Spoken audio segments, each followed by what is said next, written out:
placed by BP, and in many cases, law enforcement and federal officials. But reporting on the spill and cleanup efforts has just gotten harder.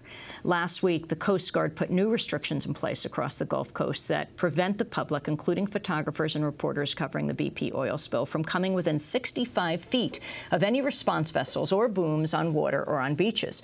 According to a news release from the Unified Command, violation of the safety zone rules can result in a penalty of up to $40,000 and could be classified as a felony, which carries 1 to 5 years in prison, a Class D felony. Appearing at a White House news conference, Admiral Thad Allen defended the new rule.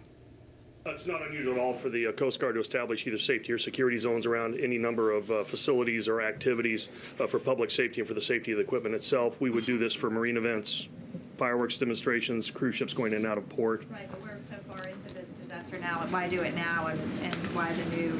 I actually had some personal complaints from some county commissioners in Florida and some other local mayors that thought that there was a chance that somebody would get hurt or they would have a problem with the boom itself. Had not presented itself before, but once presented with it, logical thing to do. The new restriction has incensed journalists trying to report from the Gulf, who would now need special permission to get within 65 feet of the beaches or the booms. This is CNN's Anderson Cooper reacting to the latest barrier imposed on the media. Keeping prying eyes out of marshes, away from booms, off the beaches, is now government policy. When asked why now, after all this time, Thad Allen said he'd gotten some complaints from local officials worried people might get hurt. Now, we don't know who these officials are. We'd like to, but transparency is apparently not a high priority with Thad Allen either these days. Maybe he's accurate, and some officials are concerned, and that's their right. But we've heard far more from local officials about not being able to get a straight story from the government or BP. I've met countless local officials desperate for pictures to be taken and stories written about what is happening in their communities. We're not the enemy here. Those of us down here trying to accurately show what is happening, we are not the enemy. I've not heard about any journalist who's disrupted relief efforts. No journalist wants to be seen as having slowed down the cleanup or made things worse. If a Coast Guard official asked me to move, I'd move. But to create a blanket rule that everyone has to stay 65 feet away from boom and boats, that doesn't sound like transparency. Frankly, it's a lot like in Katrina when they tried to make it impossible to see recovery efforts of people who died in their homes. If we can't show what is happening, warts and all, no one will see what's happening. And that makes it very easy to hide failure and hide incompetence, and makes it very hard to highlight the hard work of cleanup crews and the Coast Guard. We are not the enemy here. CNN's Anderson Cooper reacting to the Coast Guard's new rule preventing journalists from getting close to the oil-covered beaches. Well, last night, Democracy Now!'s Anjali Kamat reached another journalist who's been reporting from the Gulf for the past weeks, Mac McClellan of Mother Jones magazine. This was her response to the new rule. Well, it's obviously a complete reversal from everything that the Coast Guard has been telling us so far, right? That it's total transparency, media can go wherever they want. That was already not true, obviously, as everyone who's here on the ground has been experiencing. But it's also strange that they're saying that the reason they had to implement this rule is because local authorities are saying that they wanted it. And local authorities down here are denying that wildly. They're saying they didn't have anything to do with it. They don't know who said it. It certainly wasn't them. So it's hard to see any reason for that happening other than them trying to keep media access away, which is what they've been saying they haven't been trying to do this whole time. Mac, you were one of the first reporters to sound the alarm about the restrictions on the press trying to report on the oil spill disaster.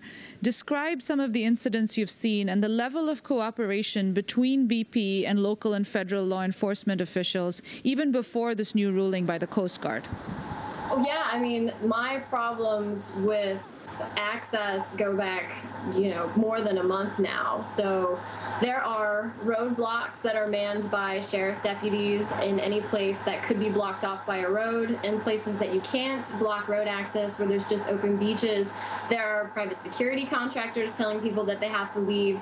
There are cleanup workers who are stationed and telling people they can't go through. I have been kicked off several public beaches and wildlife reserves. I have been told by plenty of sheriff's deputies that they're just doing their job and that they don't have any control over it because BP is mandating that they're supposed to keep people away. So there's no lack of incidences. Even on video, there was a local reporter down here who went down to Grand Isle, and there were private security contractors telling him that he wasn't allowed on this beach and that he wasn't allowed to talk to anyone on this beach, which, of course, the ACLU ACLU and plenty of other people have pointed out is a violation of First Amendment rights, but no amount of lip service that the Obama administration or the Coast Guard was paying to this issue of access was making any difference.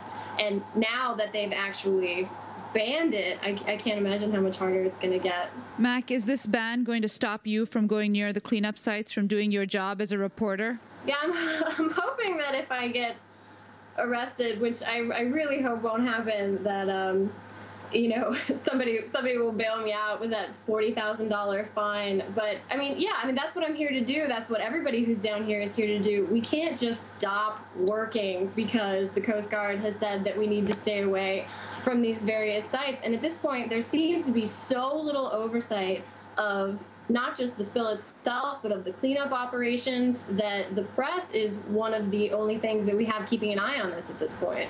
Mother Jones, reporter Mac McClellan via Democracy Now! Video stream from New Orleans. Well, for more on this story, I'm joined for just a minute now from northern Minnesota by independent journalist Georgianne Nienaber, who's also been reporting from the Gulf Coast for the past several weeks. Her reports and photographs are available on Huffington Post. One of her latest posts is called "Facing the Future as a Media Felon on the Gulf Coast." Georgianne, we welcome you to Democracy Now! Talk about your experience being stopped by a private security company. Well, the most egregious, I think, was when I was on Grand Bayou with Rosina Philippe. I think you've interviewed her, too, before. And we were simply taking a tour of Grand Bayou, and the Louisiana wildlife officials stopped our vessel and said basically that she was a 14-foot boat. She has a 16-foot boat, and insisted that we wear life vests, which are required if you're in less than a 16-foot boat. And when the official saw my camera, he said, "Put it away, no pictures." So it clearly felt more than their concern for our safety. It was a message that we're not to be taking pictures down there. You have said these restrictions remind you of working in the Congo. Absolutely. I find myself, before I plan to go back down to the Delta, thinking, how am I going to get access to places? How am I going to hide my camera? How am I going to hide my film? What will I do if somebody demands that I open my camera? And I've never, working in this country, had that feeling, and it's really a terrible feeling, I'll tell you that.